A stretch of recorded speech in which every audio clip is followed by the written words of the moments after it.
योगपीठे तटे भीमरथ्या वरं पुंडरीकाय दातुं मुनीन्द्रे समागत्य तिष्ठन्तमहानन्दकन्दं परब्रह्मलिङ्गं भजे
त्यांच्या कृपादाने कथेचा विस्तारू बाबाजी सद्गुरु दास तुका विवेकाने जाणे सुगठित समाजा टिकविले महासिद्धांताचे गोड रसिकत्व उकलिले लसित भक्ती रसे तत्तरविला श्री भागवत तरु तया ज्ञानेशा देवी मलमतीने वंदन करू ओम नमो ज्ञानेश्वरा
तुमचा अनुग्रह लाधलो पावन झालो चराचरे किंवा कळा कुसरी काहीच नेने बोलितो वचने अति भाविका किंवा शरण शरण जे हनुमंता तुम्हा आलो रामदूता काय भक्तीच्या त्या वाटा मज दावाव्या सुवटा किंवा तुम्ही विश्वनाथ दिनरंग मी अनाथ कृपा कराल ते थोडी पाया पडितो बराडी मस्तक हे पायावरी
माझा त्याचे का पैसे मागून राहिले ते मस्तक माझा पायावरी या वारकरी संतांच्या शरण शरण जे एकनाथा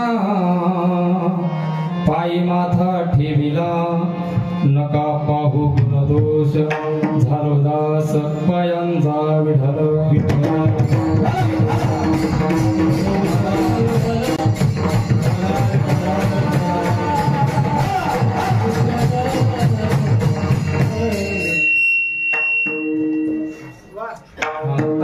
तान घेऊ तुझे होता असता ते मस्ती द्या है का नाही. प्रस्तुत प्राप्त प्रसंगी प्राप्त स्थळी अखिल विश्व चालक जगत उद्धारक जगत मालक की ज्या भगवंताच्या सत्तेने अवघं विश्व चालतं असा विश्वाचा मालक भगवान पंढरीधीश पांडुरंग परमात्म्याच्या सेवे करतात. एककाळ या देशावरती यवनांची राजवट असताना दिल्लीच्या तख्तावरती यवनांची राजवट असताना या देशामध्ये जेवढेही राज्य असतील या सर्व राज्यावरती त्या यवनांनी आपलं राज्य त्या ठिकाणी प्रस्थापित केलेलं होतं. एकच असं राज्य आहे की ज्या राज्याला महाराष्ट्राच्या अशा प्रकारे संबोधल्या जात आहे किंबहुना संबोधल्या जाणार आहे. या महाराष्ट्रावरती त्या यवनाने अनेक स्वाऱ्या या ठिकाणी टाकल्या परंतु या महाराष्ट्रामधला माझा 18 पगड जातीचा सर्व समाज एकत्र येऊन त्या यवनांच्या स्वाऱ्या त्या ठिकाणी परतवून लावायचे. त्यावेळेस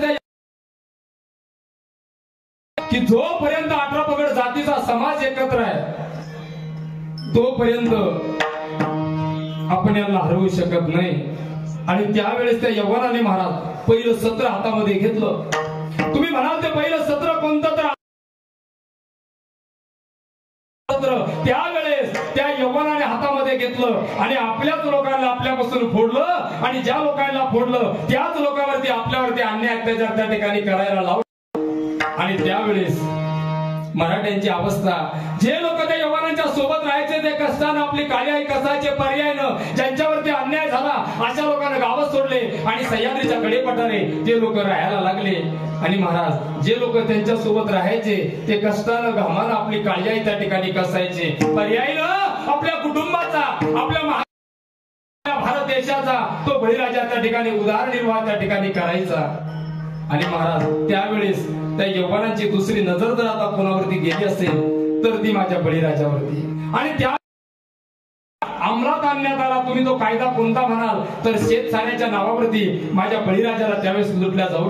कष्ट आम्ही करायचे घाम आम्ही घालायचा आणि अगदी लोणी दुसऱ्याला घेऊन जायचं. मग महाराज त्या बळीराजानं शेती कसं त्या ठिकाणी सोडून दिली. आणि त्यावेळेस त्या यवनांची आता तिसरी नजर जर कोणावरती गेली असेल तर ती माझ्या आई बहिणीच्या आबरूवरती सरेआम माझ्या आई बहिणीच्या आबरू त्या ठिकाणी लुटल्या जाऊ लागली. आणि बहिणीच्या किंकाळ्या सह्याद्रीच्या कडेपठारे धुमधुमू लागल्या. आणि हे सर्व मा जिजाऊ आपल्या उघड्या डोळ्यानं बघत होत्या.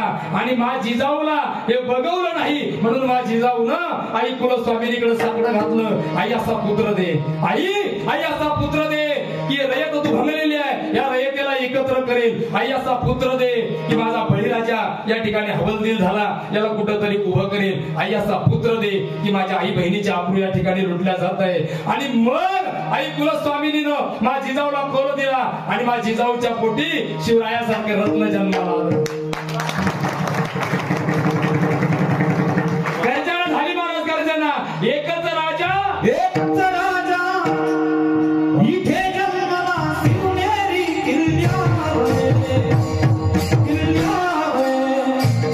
माझा राजा माझा देवा माझा राजा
आमच्या तिकडे तरुण बसले बा गप्पा करतो, पण आता शिवाजी महाराजांचं नाव घेतलं तर आता ते बिलकुल असं आहे का नाही, थोडस पाहिजे बरं का आमच्या करता. आम्ही विषयांतर करणार नाही बरं का, तुम्ही असं टेन्शन घेऊ नका बरं का. विठाला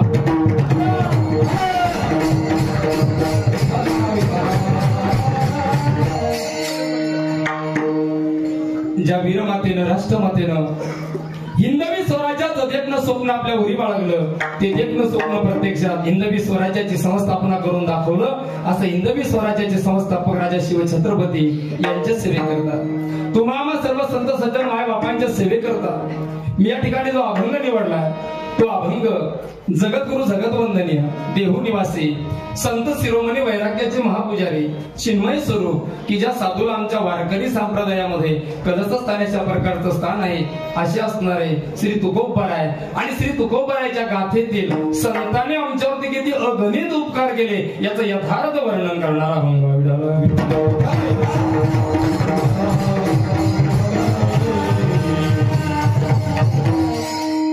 अभंग श्री तुकोबरायचं. अभंगामधील प्रतिपाद्य विषय असा आहे, श्री तुकोबराय अभंगातून म्हणतात की मी काय सांगू. काय हा शब्द या ठिकाणी आला की माणसाचं बोलणं संपत महाराज. आपण काय म्हणतो आता मी काय बोलू, सरळ सरळ अर्थ. या ठिकाणी जर आपण गणेश महाराज थांबलो तर आपल्याला तुकोबराय करतील, ऐका बरं का, आपल्याला तुकोबराय करतील. हनुमान महाराज कोण आहे तुकोबराय, ऐका कोण तुकोबराय की ज्या तुकोबरायने म्हणावं जाळवणी संसार बैसलो अंगणी. अरे तुमच्या आमच्या करता तुकोबरायने संसार जाळला आणि स्वतः तुकोबराय म्हणतात की मी अंगणात येऊन बसलो. कोण तुकोबराय, कोण तुकोबराय का संसाराच्या नावे घालून या शून्य वाढता पुण्य. मी माझ्या संसारावरती शून्य टाकला. कोण तुकोबराय का, कोण तुकोबराय की ज्या तुकोबरायने त्यांचा गाथा पंचम वेद ज्या ठिकाणी निर्माण करावा, पंचम वेद निर्माते तुकोबराय सांगताय की मी काय सांगू. तुकोबराय असे नेमके काय उपकार तुमच्यावरती आमच्यावरती संतांनी केले तर तुकोबराय सांगतात काय सांगू आता संतांचे उपकार. मज निरंतर, निरंतर या शब्दाचा अर्थ असा आहे की आता मी आणि माझा भगवान पांडुरंग परमात्मा आता एकच आहे, एकच रूप या ठिकाणी झालो. आता आमच्या दोघांमध्ये कुठलंही अंतर या ठिकाणी राहिलं नाही. याचं कारण जर काही असेल तर या संतांनी आम्हाला आमच्या हिताच्या ठिकाणी त्या ठिकाणी काय केलं तर जागं केलं. आणि तुकोबराय सांगतात याच्यातून उतराई होण्यासाठी मी माझा जीव जरी त्यांच्या पायावरती दिला. महाराज काय द्यावे त्याची व्हावे उतराई आणि ठेविता पायी जीव थोडा, हा जीव सुद्धा माझा त्या ठिकाणी थोडा पडेल. बर तुकोबराय आम्हाला आता इथपर्यंत कळालं, पण नेमकं संत करतात काय तर तुकोबराय सांगतात बाबा संत सहज बोलतात. काय संत सहज बोलतात, त्यांच्या सहज बोलण्यात हितही घडतं आणि उपदेशही त्या ठिकाणी घडतो. एखादा साधक जर असला रामेश्वर दादा की त्याला संत भेटले, संत बोलले, हितही घडलं नाही तर मग संत काय करतात तर संत जवळ घेतात. करोनी सायास शिकविते, जवळ घेऊन त्याला त्या ठिकाणी शिकवतात. आणि तुकोबराय सांगतात संत सांभाळतात कसे तर तुकोबराय वर्णन करतात. तुका म्हणे वत्स धेनू याचे चित्ती किंवा धेनू एके चित्ती तैसे मध्ये येते.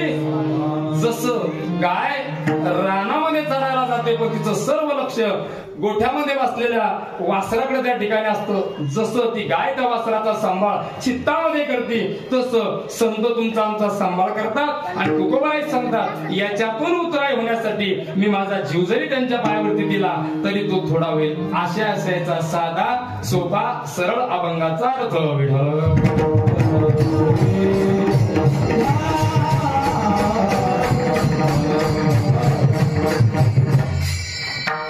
सर्वांना ज्ञात आहे महाराज की मी निमित्तानं सेवा आहे, पण वक्ता म्हणून अर्ध्या मिनिटामध्ये चालत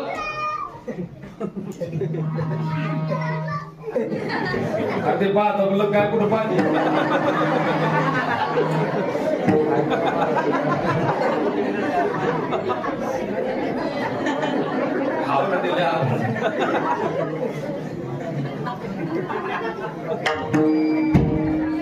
सापडलं का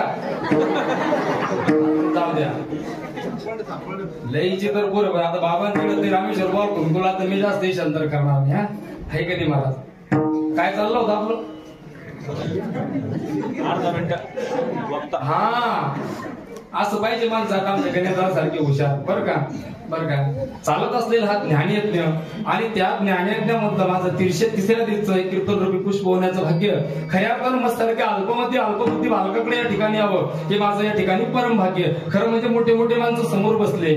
माऊली नानोबाला वर्णन करताय की बालका बोबडा बोली का बाकुडा तुका पावली ते शोध करुणी माऊली तिचे जिवे. अरे बालक आपलं बोबडं जरी बोललाय वाकुड्या इतक्या पावलानं जरी चाललं तरी त्याचा आनंद आपल्या म्हटला होत असतो. कारण का तर माऊली नानोबाला वर्णन करताय की जैसा स्वभाव माय बापाचा आपत्य बोले बोबडी वाचा तरी अधिकची तयाचा संतोषाची. आपलं पोरग बोबडं जरी बोललं वाकुड्या इतक्या पावलानं जरी चाललं तरी त्याचा आनंद आपल्या म्हटला होत असतो. माऊली नानोबा आहे याही पुढे जाऊन बाबा कोणी खर्च करताय. माऊली नानोबा सांगताय य रवी तरी मी मूर्ख जरी झाला अविवेक तरी संत कृपा दीपकू स्वजोडासे.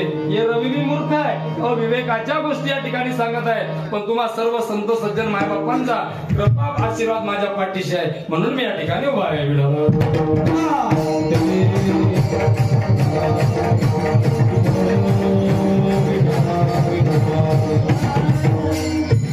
या कार्यक्रमासाठी मृदंगावरती फार गोड हात आहे महाराजांचा बरं का. आदरणीय गणेश महाराज है ना अमोल महाराज हे गणेश महाराज असेल रॉंग नंबर लावला सांगता का मग टीचर अमोल महाराज आहे का नाही बरं का.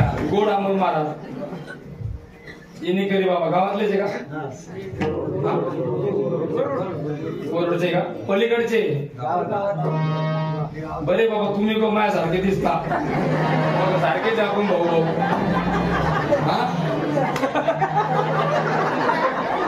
भाऊ म्हणलं बरं का आपण तुला सारखेच या बाबाचं काय महाराज पा बरे म्हातारा आज बी असे कसे लोक झाले माझ्यावरची थंडी पडेल गणेश महाराज मला वाटतं तुम्ही मरतो काय अर्ध्या घंट्यात बरं का.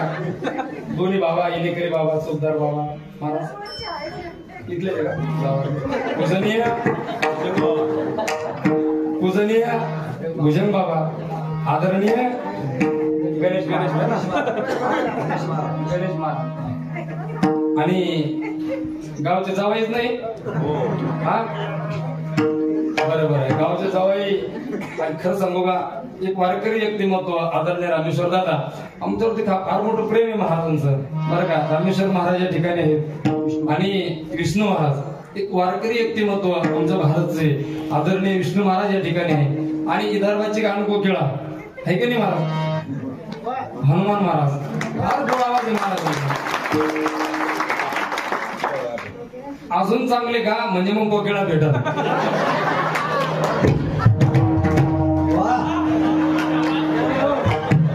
जायला समजलं त्याला त्याला नाही समजलं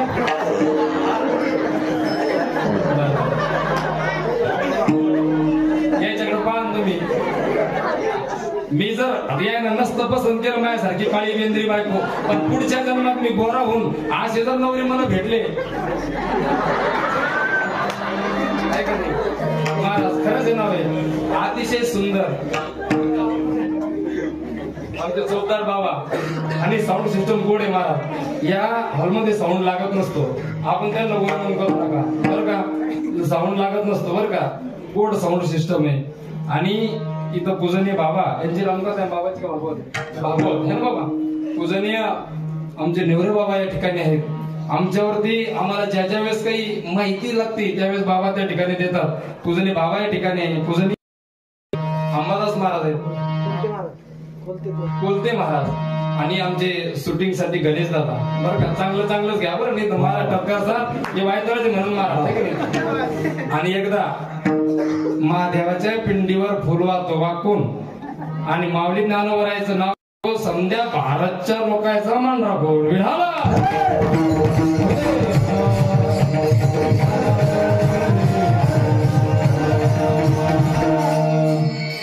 महाराज ही आमची परंपरा आहे. आदिनाथ गुरु सकळ सिद्धांचा मचिंद्र तयाचा मुख्य शिष्य मचिंद्राने बौद्ध गोरक्षासी केला गोरक्षवाला गहिनी प्रती गहिनी प्रसादी निवृत्ती दाता आणि ज्ञान देवासार चोजविले. खरं म्हणजे वारकरी संप्रदायाची परंपरा अगदी आता या परंपरेला कुठंतरी पूजनीय राऊत बाबा सांगतात की कुठंतरी गालबोट लागण्याची दाट शक्यता आहे. याला जर दोषी कोणी असेल तर पोट्याला जरा गप करा बरं का, त्याचे जास्त होणार बरं का. हा हो ना, याला गालबोट लावण्याचं काम जर कोणी करत असेल तर आज समाज आहे बरं का. या समाजाने कीर्तनाचा तमाशा करून टाकला. याला दोषी महाराज नाही, मी नाही म्हणत बरं काय, एवढा माझा अधिकार नाही. हे जर बोलत कोणी असेल हे बरं काय काढून टाका असं एवढे बोलले मोठाले, मोठाले बोलले बरं का. हे जर म्हणत असेल तर पूजनीय राऊत बाबा म्हणतात महाराज.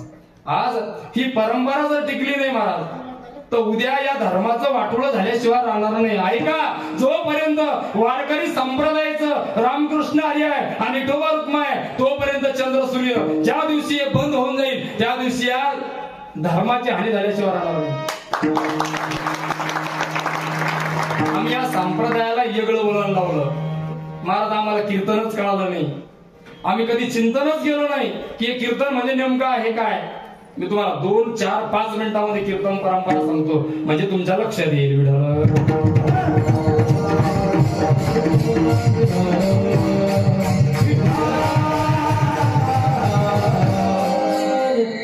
चार युग झालेत आहे का, किती युग. मला कीर्तन परंपरा समजून सांगायची आहे आणि मला माझ्या अभंगाकडे वळायचं आहे. ऐका, 4 युग या ठिकाणी झाले. पहिलं युग या ठिकाणी झालं, त्या युगाला सत्ययुग या ठिकाणी संबोधलं गेलं. सत्ययुगामध्ये साधना सांगितली महाराज. साधनेशिवाय साध्य साधल्या जात नाही. ऐका, ज्या दिवशी साधना होईल त्या दिवशी साध्य त्या ठिकाणी साधल्याशिवाय राहणार नाही. ऐका, एक युग झालं इलादाला, एक युग झालं, त्या युगाला सत्ययुग त्या ठिकाणी संबोधलं गेलं. कोणतं सत्ययुग. या सत्ययुगामध्ये साधना सांगितली, तपसाधना. ऐका, हे काही इथून कुठून सुरू झालं नाही, हे अनादी कालापासून या ठिकाणी सुरू आहे. ज्यावेळेस भगवंताला असं वाटलं, भागवत कथा या ठिकाणी चालू आहे की आपण सृष्टीचा विस्तार करावा आणि भगवंताच्या नाभी कमलापासून ब्रह्मदेवाची निर्मिती झाली. ऐका, मी जास्त आत तुम्हाला नेणार नाही. ब्रह्मदेवाची निर्मिती झाली आणि ब्रह्मदेव बाहेर आले. त्यांना समजत नव्हतं, चो बाजूला बघायला लागले. 4 मुंडके ब्रह्मदेवाला त्या ठिकाणी निर्माण झाले, पण कळत नव्हतं आपण इथं आलो कशा करता. ऐका, एवढा मोठा ब्रह्म आणि त्याला कळत नव्हतं आपण इथं आलो कसे काय. मग तुम्हाला आम्हाला कसं कळेल. तुम्ही आम्ही इथे येण्याचं कारण आपल्याला कसं कळेल. मग ब्रह्मदेव मुळापर्यंत गेले. बाबा चिंता नाही बरं का, मुळापर्यंत गेले आणि मग भगवंताने सांगितलं तपसाधना करा. ब्रह्मदेव बाहेर आले, हजारो वर्ष तपसाधना केली आणि ब्रह्मदेवाच्या नेत्रापासून महाराज एक पुत्र तयार झाला. पटकन पुढे जायचंय, त्याचं नाव आत्री ठेवण्यात आलं. कर्दम ऋषीच्या 9 कन्यापैकी एक कन्या अनुसया महाराज आत्री ऋषीला देण्यात आली आणि यांना सृष्टीचा विस्तार करायला सांगितला. तपसाधना केली, फलश्रुती जगाच्या 3ही मालकानं ब्रह्म विष्णू महेश यांनी यावं आणि अनुसयाच्या पोटी जन्म घ्यावा.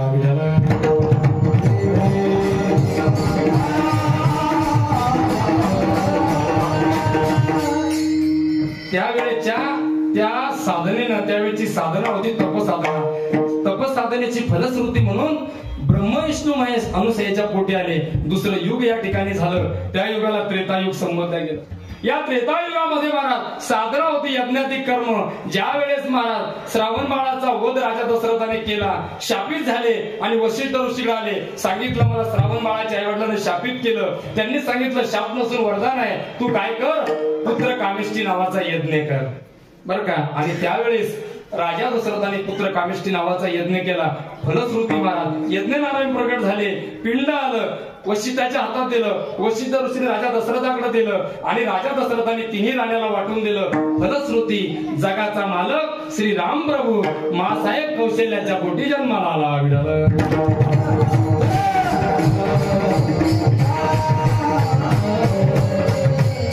एक युग आता या ठिकाणी झालं बरं का. तुम्ही माणसाने विषयांतरपणे सांगणं गरजेचं आहे का.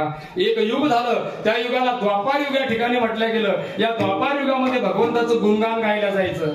खरं म्हणजे देव कळणं गरजेचं आहे महाराज. आम्हाला देवच कळला नाही, देवाची व्याख्याच कळली नाही. आम्ही शेंदरी हेंदरे दैवते, जिथं नाही पूजायचं तिथं आपण पूजायला लागलो. देव कोणाला म्हणावं लक्ष द्या. माऊली ज्ञानोबा वर्णन करताय.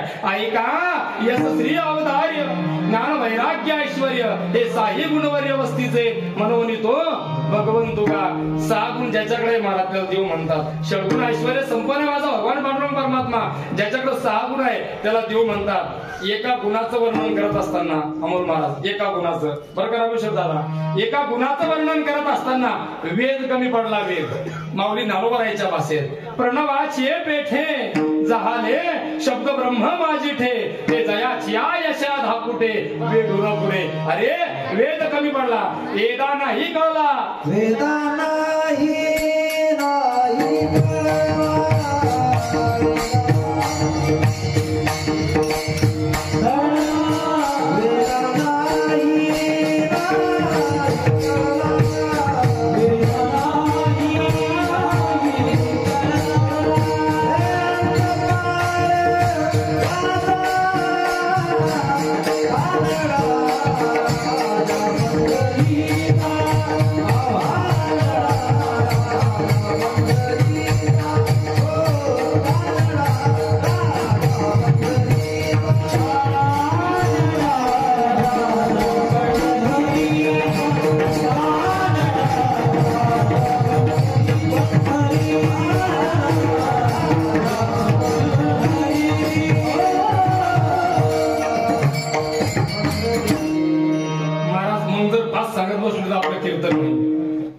श्री अवधार्य तुझे अवधार्य जाणो स्वतंत्र देतान म्हणसी पात्रा पात्र पै कैवल्याचे पवित्र वैर ही तिथले. महाराज पुढं खूप काय ज्ञान भगवंत स्वतः बोलतात. म्या बोलविल्या तो बोले, म्या चालविल्या सूर्य आले. तुझ्या जगात तुझी सत्तेने वेदाशी बोलणे सूर्याशी चालणे तुझ्या ब्रह्मांड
संसारात वर्म कळले पाहिजे, परमार्थात वर्म कळले पाहिजे. आपल्याला जर फॉर्मट विनोद सांगितलं पण आपल्याला पुढे जायचं आहे का.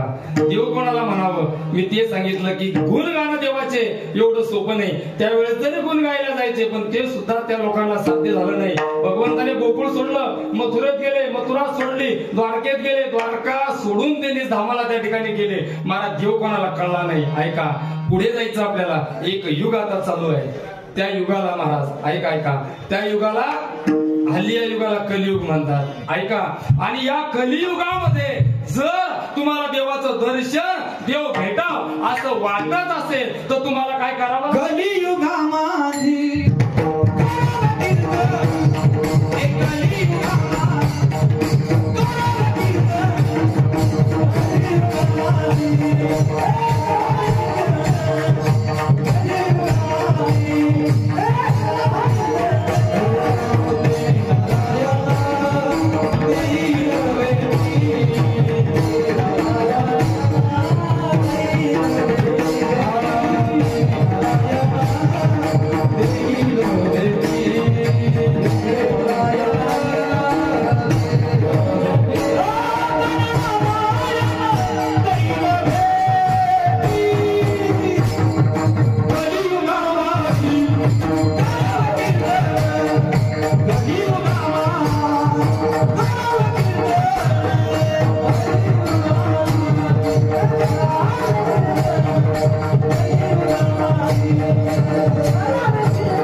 कीर्तनेच्या करता करायचं की देव भेटला पाहिजे. ऐका, या भूतलावरती 3 प्रकारचे लोक येत असतात महाराज. ऐका, एक म्हणजे तुम्हा आम्हाला यावं लागतं. अमोल महाराज, तुम्हा आम्हाला यावंच लागतं. याचं कारण जर काही असेल तर शांतीब्रह्मनाथ महाराज फार गोड वर्णन करतात. जन्म घेणे लागे तेची झाले अंगे.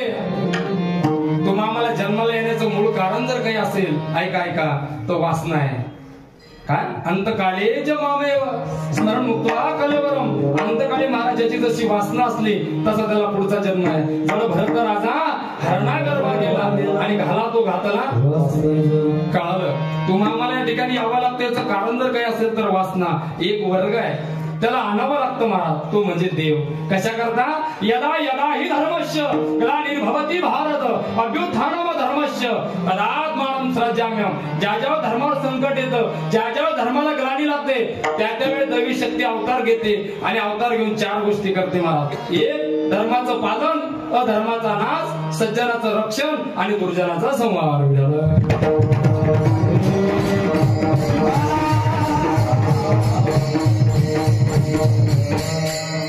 एक वर्ग आहे महाराज त्यांना आणावंही लागत नाही. ते स्वतःहून येत असतात येथे उपकारासाठी.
काय करू चंडाळ गणेश महाराज बर का किती गोड चालू होतं महाराज. जरा अवघड अवघड वाटलं लगे जरा अवघड वाटत असेल तुम्हाला. आपलं कसं झालं अमोल महाराज तुमच्याकडे सूर्यफूल पेरते का सूर्यफूल पाहिजे तासन चित्र सूर्यफूल पाहिले का. ते सूर्यफूल काय करतो सकाळी सकाळी त्या सूर्याला म्हणतोय हा उजड माय म्हणत आत्मनी मायासारखंच येते.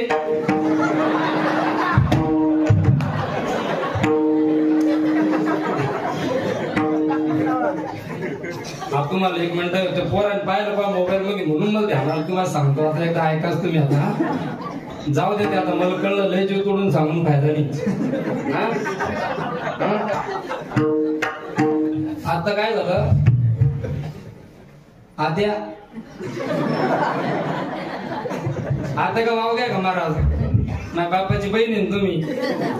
आता बाई परवा दिवशी काय झालं आमच्या शेजारी एक काकू आहे आमच्या आणि आम्हाला महाराज मी सकाळी सकाळी आलो शेतातून म्हणलं काकू एवढी म्हटली करतो आज म्हणून चुप बैस मला चुप करते तू. मी रात्रात बडबड करतो तू मला चुप करून राहिली. हा ती म्हण बापा चुप बैस मी तुला दुपारच्या टायमाला सांगेन काय झालं. नटून तटून काका नटली काकू नटली गेले ना.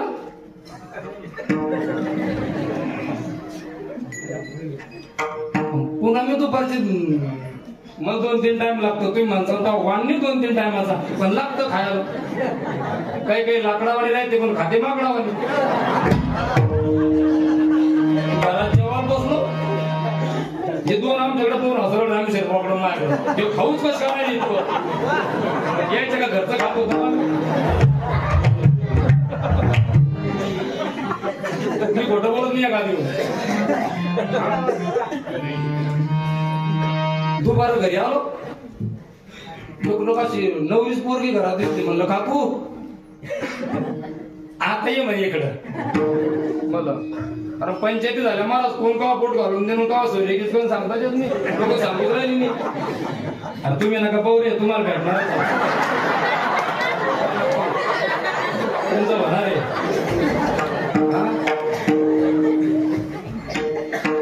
काकू म्हण बाबा आमच्या गावात दांगडू केला नाही 2 लाख दिले चुटकून पोरगी घरी घेऊन. ना म्हणलं आता काकू मंगल असतं का नाही चौरी बवरी नाही पाय गाड्या तर बंदच झाल्या हो तुमच्या आता कशाच्या पाय गाड्या माझ्या पोराचं लग्न होतं मोठ्या माझी बायको तिकडची सावरगाव बसतीकडची तिला मोठे पाय गाड्याचा नान अहो म्हणलं वय गाडा घेतली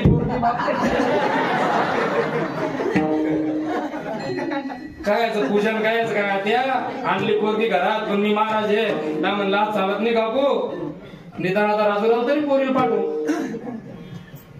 पोरगण पोरगी पाया पडाला तिथून आला मी माझ्या घरी करतो म्हणलं सत्यनारायण ब्राह्मण बोलून बाबा तू म्हणतो तुम्ही पाठवते घरी तुम्ही थोडंच लक्ष द्या तुम्हाला कळलं. आता दोघं पोरगण पोरगी गेले पहा आता ते बोलेल नाही काही नाही चुटकून सोयरी जमली. आता ज्याची जमल रे ती सोयरी त्याला फोन देऊ राहत बाबा येडे झाले येडे आपल्या सगळं हा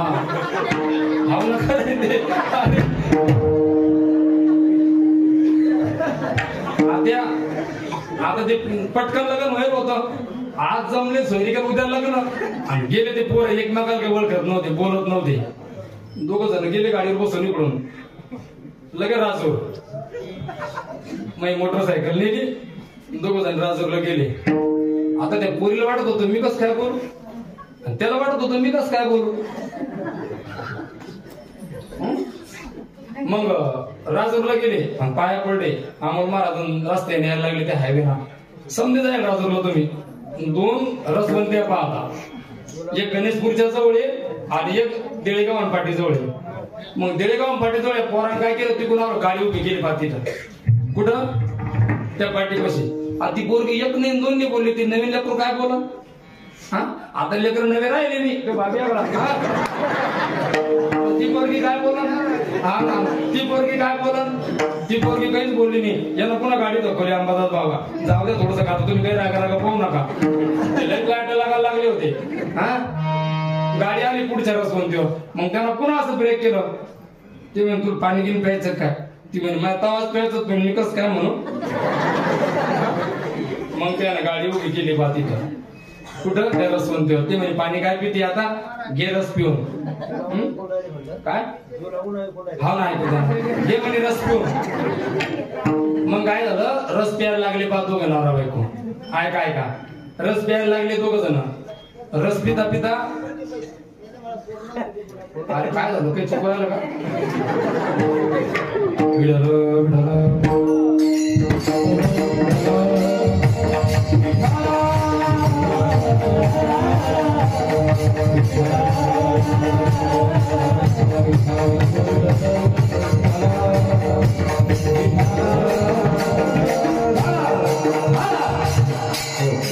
लक्ष देऊ नका चालूच असते. बडे बडे देश मी छोटे छोटे पाहता होते. मग रस प्यायला लागले ते 2 जण आणि रस पिता पिता त्या पोरी तिच्या मायाचा आला फोन. या मायाला कलाकार त्या बाई अर्ध्या पोरीचा सोयरिकी ना हा अर्ध्या पोरीच्या सोयरिकी या मायाने हिसकून लावल्या अर्धा संसार या मायाना खराब करणं लावून. आता मी तिकडे जाणार नाही मला कीर्तन सोडवायचंय ऐका. रस प्यायला लागल्या वहिनी रस पिता पिता त्या पोरीला तिच्या मायचा फोन आला. ती गेली फोन मध्ये हातातला गिलास खाली ठेवून दिला. याला आला याच्या बापाचा फोन हा याला बी गिलास ठेवून दिला. हा गाडीजवळ गेला मोटरसायकल जवळ बोलायला लागला फोनवर बोलूच राहिला. आता त्या रस्त्याला पाहिजे येडी बाई हिंडी बा तिचा परवा चालू आहे अकोला देवते राजूर या पाठीवरती हिंडत राहती. हा हिंडी की नाही आत्या हा हिंडी बा त्या शिव हिंडायला लागली. आता ती बोलायला लागली तिकडं हे बोलायला लागले इकडं. तेवढ्यात काय झालं माहितीये का ती येडी आली आणि हे गाडीवर टांग टाकेल होते अशी हा आणि फोनवर बोलत होतं कोण हे नवरदेव. ही येडी मागून आली आणि गाडीवर बसते लगे त्याच्या खांद्यावर हे फोन मध्ये गणेश दादा यांना पुन्हा मारली गाडीची की गेलं वाटलं बस निघालो आपलीच हे निघलं गाडी घेऊन पाहिजे काय ते घरी आलं घरी येऊस तर फोन बंद नाही त्याचा घरी आला मी होतो दारात का म्हणलं अरे येडी कुठून आणली चांगली नेली येडी कुठून आणली या मोबाईलच्या नादात आम्हाला जावं लागलं आजी ही चांगली आणणार पहिलीच कष्ट करून आणली होती ती आणली या मोबाईलचा नाद बंद करा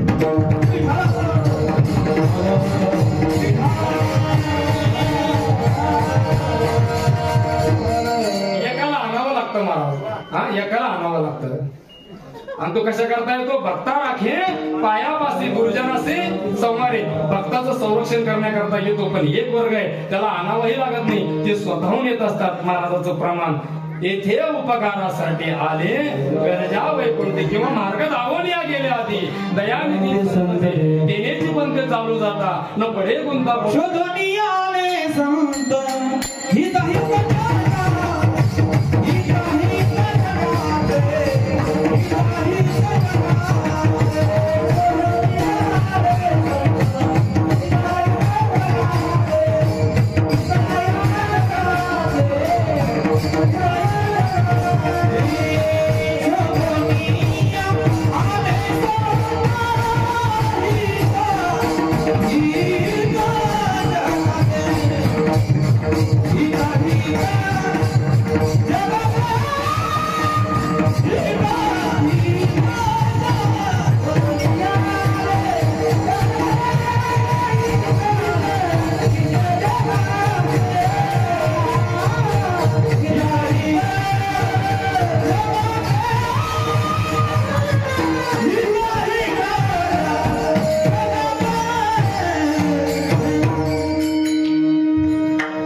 हित करण्याकरता आपल्यावरती उपकार करण्याकरता या ठिकाणी येतात दोन वर्ग या ठिकाणी आहे गणेश दादा एक वर्ग या ठिकाणी सांगितला कृतघ्न कोणाला म्हणावं केलेल्या उपकाराची फेड अपकाराने करतो याला कृतघ्न म्हणतात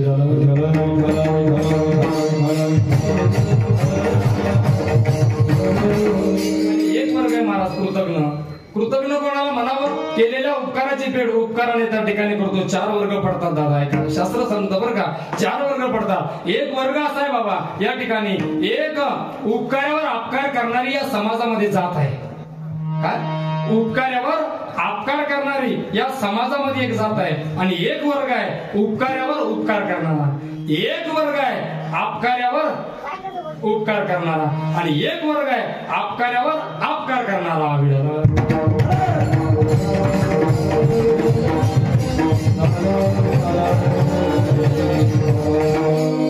पाच मिनिटांमध्ये चारही वर्ग सांगतो म्हणजे लक्षात येईल पहिला वर्ग आहे का उपकारावर अपकार करणारा एक जात आहे का एका अरण्यामध्ये एक साधू महात्मा तपश्चर्या करण्याकरता बसले आणि तपश्चर्या चालू झाली आणि चालू झाल्याच्या नंतर एक उंदीर तिथे धावत धावत गेला ऐका बर का एक उंदीर तिथं धावत धावत गेला आणि तो उंदीर त्या साधू बाबाला बोलायला लागला बाबा मला वाचवा बाबा मला वाचवा बाबाने सांगितलं काय झालं म्हणजे माझ्या माग मांजर लागली मग बाबाने कमंडोर मधलं पाणी घेतलं बरं का आणि त्या उंदरावर टाकलं त्याला सांगितलं मांजर हो आता तू काय कर मांजर हो मांजरीपासून धोका आहे ना तर मग मांजर हो थोडे दिवस झाले मला ती मांजर धावत धावत धावत धावत परत त्या बाबाकडे आली बाबा आता परत मला एकदा वाचवा आता काय झालं माझ्या माग कुत्रा लागला पाणी घेतलं त्या मांजरीवरती टाकलं आता शान भाव आता तू कुत्रा हो मग तो कुत्रा झाला काही दिवस परत तो कुत्रा धावत धावत धावत धावत त्या साधू बाबाकडे आला आणि त्या साधू बाबाला सांगितलं बाबा मला आता वाचवा आता मला वाचवा आता नेमकं झालं काय त्यांनी सांगितलं माझ्या माग वाघ लागला सिंह लागला मग बाबाने परत पाणी घेतलं त्या कुत्र्यावर टाकलं आणि त्याला सांगितलं तू काय व्यागला भाव आता तू वाघ हो महाराज त्या साधूच्या आशीर्वादानं तो वाघ झाला आणि जसा वाघ झाला तुमच्या गावात होते का वाघ राज्य वाघ झाला माणूस वाघ दूर दूर दूर दूर दूर दूर दूर दूर करते आणि यावल्या ते दुसऱ्या धर्मात नाही आपल्या धर्मात बरं का हे आपल्या धर्माला कलंक लागेल महाराज कोणी ब्राह्मण तुम्हाला व्यसन दिसणार नाही, कोणी मुस्लिम तुम्हाला व्यसन दिसणार नाही. सर्वात व्यसन जर पुढे वाढले असेल तर आपल्या धर्मात, मी मागून बोलणार आहे महाराज बरं का, 5 मिनिटं मी मागून बोलणार आहे, थोडा अभंग कमी सुटला तर चालेल. ऐका, दूर करायला लागला आणि ज्या लोकांना त्रास द्यायचा नाही, वनातल्या वन्य प्राण्याला त्रास द्यायला लागला, माणसाला त्रास द्यायला लागला, गावातील माणसाचा वध करायला लागला. आणि त्यावेळेस त्याला असं वाटलं की आता मी राजा झालो, पण मला एका माणसापासून धोका आहे की ज्यानं मला उंदराचा वाहक केला तो मला वाघाचा उंदीर करू शकतो. मग आपण एक काम केलं पाहिजे, काय, एकदा त्याचाच काटा काढला पाहिजे. महाराज अरण्यामध्ये बाबा बसलेले, बाबाकडे चालत असताना असा तोड्यात आला. बाबाला कळालं, कारण संत हे देवाचे अवतार असतात. देवते संत निमित्त त्या प्रतिमा कर्तुम अन्यथा कर्तुम, ही शक्ती देवाकडे असते आणि ती शक्ती संताकडे असते. ऐका, बाबाला कळालं की याच्या मनामध्ये कपट निर्माण झालं. महाराज ऐका, ज्याला उंदराचा वाहक केला जातो त्याला वाघाचा उंदीर करायला किती वेळ लागतो? हा, बाबाला भाव पाहिला, कमंडलू मधलं पाणी घेतलं, त्याच्यावर शिंपडलं, पुन्हा त्याला वाघाचा उंदीर केला. याला म्हणावं उपकारावर अपकार करणारी जात.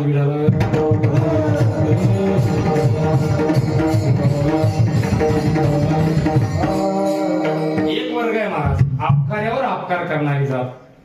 ऐका, जमदाग्नी नावाचे ऋषी आहेत, थोडक्यात बरं का, जमदाग्नी नावाचे ऋषी आहे. आणि त्या जमदाग्नी राजा ऋषीकडं एक कामधेनू नावाची गाय भगवंताने दिली. ऐका, ती गाय जसं मागेल तो ऋषी तसं ती त्या ठिकाणी तयार करून द्यायची. एक दिवस सहस्रार्जुन उन्मत झाला आणि जसा उन्मत झाला तसा तो त्या जमदाग्नी नावाच्या ऋषीच्या आश्रमामध्ये आला आणि त्याला ती कामधेनू नावाची गाय मागितली. सांगितली मला गाय दे. त्या ऋषीने विरोध केला. त्याने त्या जमदाग्नी नावाच्या ऋषीचा वध केला.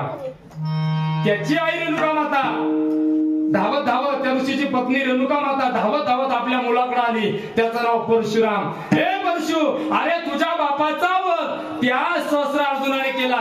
त्यावेळेस महाराज त्या परशुरामाला क्रोध झाला आणि परशुरामाने त्या सहस्रार्जुनाचा वध केला. पण 21 वेळा निक्षत्रिय पृथ्वी या ठिकाणी केली. याला म्हणायचं अपकार्यावर अपकार करणारी जात. विठ्ठला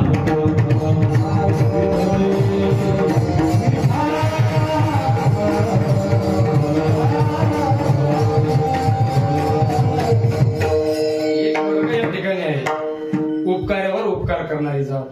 महाराज पांडवांच्या राजसूय यज्ञामध्ये शुकदेव भगवान पोपट बनून आले. तांदळाचा एक शीत खाल्ला. किती? एक शीत. पुढे पांडवाचा वंशज राजा परीक्षिती याच्यावरती संकट आलं. त्याला शुकदेव भगवंताने श्रीमद भागवत सांगून जन्म मृत्यूच्या फेऱ्यातून त्याला मुक्त केलं. याला म्हणावं उपकार्यावर उपकार करणारी जात.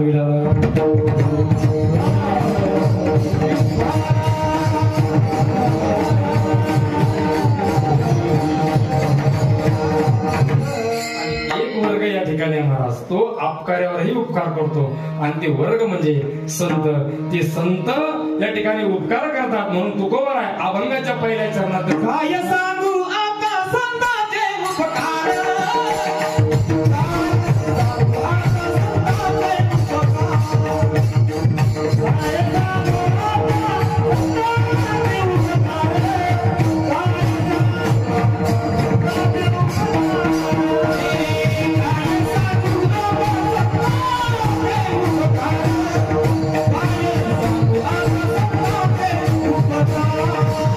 Bye.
आत्मचिंतन केलं? कधी आम्ही आत्मपरीक्षण केलं अमोल महाराज? आम्ही नुसत्या 2-4 अभंगाच्या टिपण्या बसवल्या की त्याच्यावरती आपण कीर्तन प्रवचन त्या ठिकाणी करतो, पण खरंच वारकरी संप्रदायाचे पाईक म्हणून आम्ही कधी माऊली ज्ञानोबा आठवले? कधी शांतीप्रमाण महाराज आठवले? कधी तुकोबा आठवले महाराज? कधी चिंतन केलं? अजिबात कोणी चिंतन करत नाही. ऐका किती उपकार आमच्यावरती संतांचे, ऐका ऐका. अरे हा वारकरी संप्रदाय वाढवण्याकरता आमच्या लोकांना ते अंतप्रायश्चित करावं लागलं, आमच्या लोकांना मरावं लागलं. इतका सोपा वारकरी संप्रदाय का? आणि आम्ही इथं उभं राहायचं आणि काही नौटंकी करायची, हा एवढा मोठा खालच्या लेवलचा संप्रदाय का महाराज?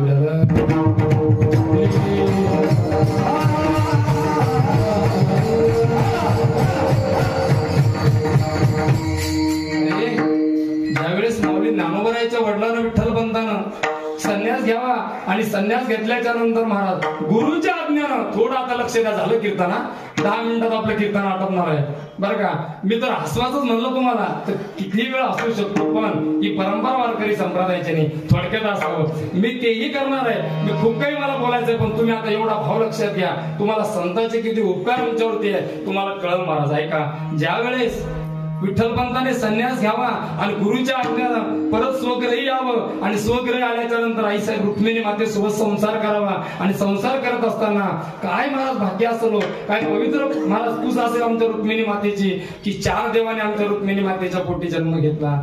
महाराज निवृत्तीनाथ असेल, सोपान काका असेल, माऊली ज्ञानोबा असेल, आधी माया शक्ती आईसाहेब, मुक्ताई असेल, 4 लेकरांनी त्या ठिकाणी जन्म घेतला. पण अगोदर या समाजाने महाराज ऐका ऐका, या समाजाने विठ्ठलपंताने संन्यास घेऊन परत ग्रस्ती जीवन या ठिकाणी काहीतरी केलं, म्हणून या समाजाने विठ्ठलपंताला वाईट टाकलं आणि पुढे 4 लेकरं झाले महाराज. या लेकरांची आता मुंज करायची आहे आणि मुंज करायची म्हणून समाजामध्ये स्थान मिळावं. त्यावेळेस विठ्ठलपंताने त्या धर्ममार्तंडाकडे न्याय मागितला.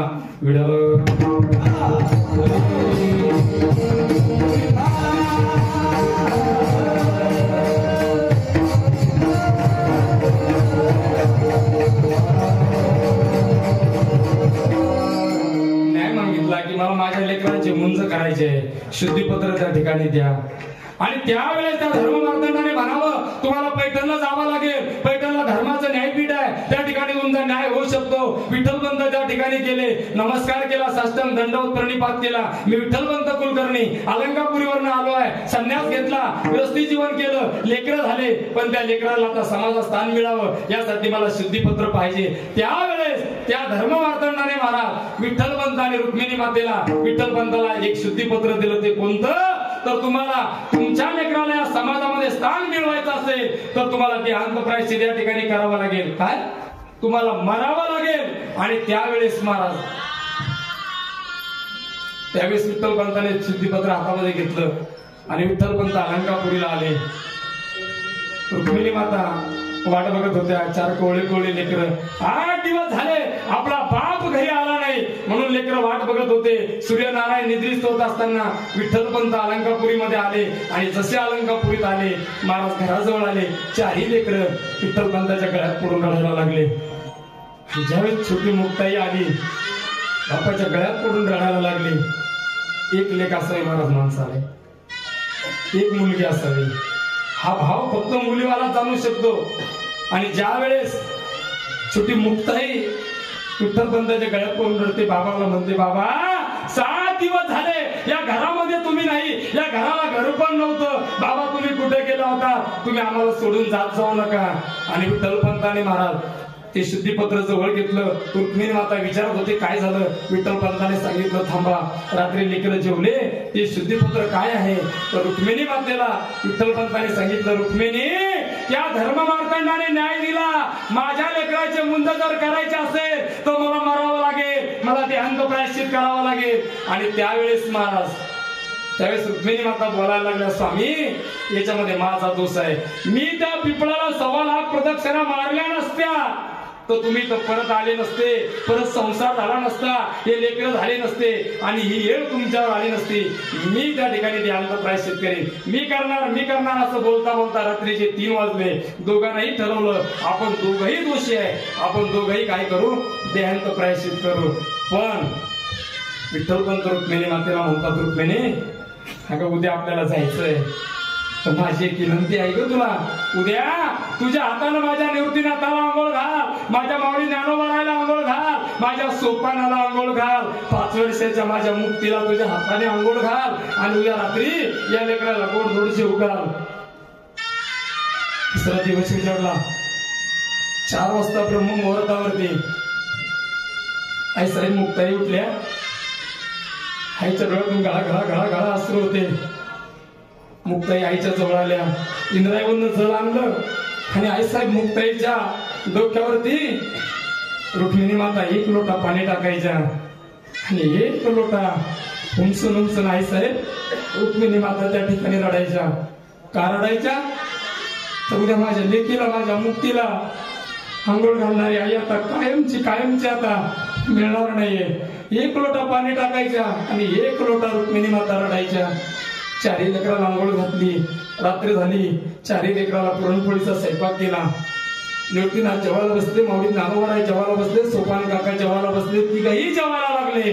पण ज्या वेळेस आईसाहेब मुक्ताईला ताट लावलेला आहे, ऐका आणि आईसाहेब मुक्ताईने घास घेतला, आईच्या तोंडाकडे केला. ज्यावेळेस तो घास आईच्या तोंडाजवळ आला, हृदय दाटून आलं. सांगा ना आई, सांगा ना, ज्या आईला आता मारायचं आहे त्या आईला खरंच तो घास तोंडात जाईल का हो? तो घास खाली जाईल का? आईनं बोलावं, मुक्ते तू जेव बेटा, तू जेव, तुझे बाबाने मी नंतर जेवणार. परत मुक्ताईने घास घ्यावा, आपल्या बापाच्या तोंडाकडे करावा. बापाला म्हणा, बाबा एक घास घ्या ना. बाबांना म्हणावं, मुक्ते मी तुझ्या आई सोबत जेवेन. 4ही लेकरं झोपले आणि विठ्ठलपंत रुक्मिणी माता यांनी अंग टाकलं. पण वेळ झाली, विठ्ठलपंत जागा झाले आणि जागा झाल्याच्या नंतर आतमध्ये कुटियामध्ये 4 लेकराजवळ माय झोपलेली होती. विठ्ठलपंत रुक्मिणी मातेजवळ गेले आणि रुक्मिणी मातेला हलवलं, चला आपल्याला जायचंय. रुक्मिणी माता कुटियाच्या बाहेर आल्या. कोणती माया असेल बाप्पा, सांगा ना, कोणती माया असेल? या कोळ्या 4 लेकराला सोडायचंय, ते सुद्धा आता कायमचं या लेकरांना मायेपासून पोरकं करायचंय. कोणती माया असेल हो? रुक्मिणी माता बाहेर आल्या. विठ्ठलपंताला विनंती केली, स्वामी मला 1 दिवस माझ्या लेकरांना भेटू द्या, 1 दिवस माझ्या लेकरांना भेटू द्या. आणि रुक्मिणी माता आत गेला. निवृत्तीनाथाच्या तोंडावरनं हात फिरवला, माऊली ज्ञानोबारायच्या तोंडावरनं हात फिरवला, सोपान काकाच्या तोंडावरनं हात फिरवला. ज्यावेळेस छोट्या मुक्तीकडे आई साहेब गेल्या, आई साहेबांचं हृदय भरून आलं.